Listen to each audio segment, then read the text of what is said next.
বঙাইগাঁও জিলাৰ লেংটিচিঙা SP petrol পাম্পত উত্তপ্ত পৰিস্থিতি জনাইছে মুহূৰ্তৰ এটা ব্ৰেকিং নিউজ। বঙাইগাঁও জিলাৰ লেংটিচিঙা এছপি পেট্ৰল পাম্পত উত্তপ্ত পৰিস্থিতি। এছপি পেট্ৰল পাম্প কৰ্মচাৰী থকা কোঠাত দীৰ্ঘদিন ধৰি অনৈতিক কাৰ্য চলি থকাৰ দীৰ্ঘদিনীয়া অভিযোগ স্থানীয় ৰাইজৰ। আৰু আজি উক্ত বিষয় সন্দৰ্ভত স্থানীয় এগৰাকী যুৱকে প্ৰতিবাদ কৰোঁতে এছপি পেট্ৰল পাম্পৰ স্বত্বাধিকাৰী কালা চন্দ্ৰ দাসৰ গুণ্ডা বাহিনীয়ে সেই যুৱকজনক আক্ৰমণ কৰাৰ অভিযোগ। আৰু গুণ্ডা বাহিনীৰ উক্ত কাৰ্যত জাঙুৰ খাই দিয়া স্থানীয় ৰাইজ ক্ষুভিত ৰাইজে এছপি পেট্ৰল পাম্প ঘেৰাও কৰি পৰিস্থিতি উত্তপ্ত কৰি তোলে আৰু ঘটনাস্থলীত আৰক্ষী উপস্থিত হৈ পৰিস্থিতি নিয়ন্ত্ৰণ কৰে। News desk report, Arunodoy Assam.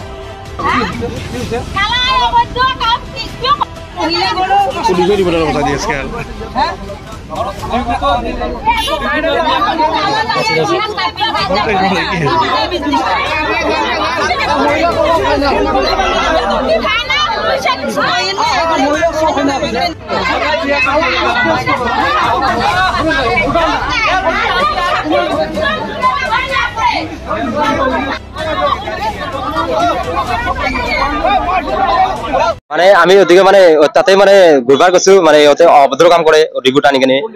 এটু মানে কালা চন্দ্র দাস ডিপুর নাম কি পেসি পেট্রোল নাম বুলি কয় এটিলে মিছিগা ভাড়ালি করা দ্বিতীয় ঘন্টা মানে তাতে মই প্রতিবাদ কাৰণে তাতে মানে দিনত মই তাতে ঘুৰবাৰ কাৰণে যাওঁতে মানে মোক এটা করছে ছয়জনে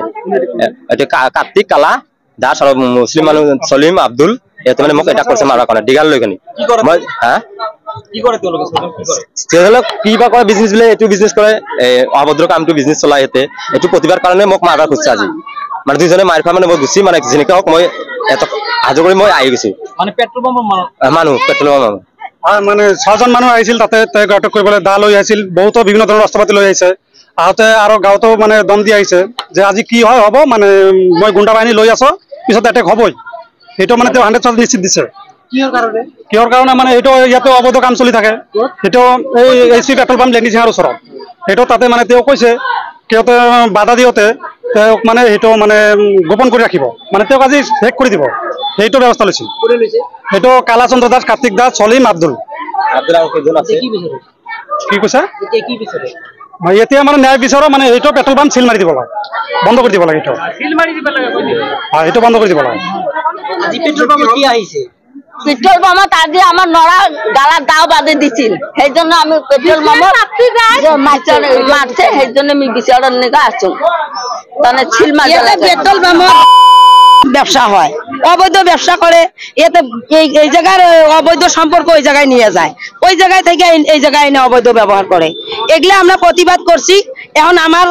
জাতিরও মান সম্মান গেছে এখন কালার আমার এটা বিচার নাগে ওর পেট্রোল পাম্প জানি বন্ধ হয় ও কালা অবৈধ ব্যবসা জানি বন্ধ করে আর কালার চূড়ান্ত বিচার আমরা চাই মুসলিমের লগত আমার জাতি শেষ করছে আমার সনাতন ধর্মটাই শেষ কিছু নাই আমার সনাতন ধর্ম কালা যেখানে করছে কালার আসল নাম এখন কালা দাসে কালা চন্দ্র দাস ওর ঘরও হইলো ভাড়ালি পাড়া পাট্টু হ্যাঁ আমার এইটুকু কথা কালার আমার ডিবুটা বন্ধ নাগে আমরা এটা চূড়ান্ত বিচার চাই কালার জানি ডিবুত জানি ছিল মারে।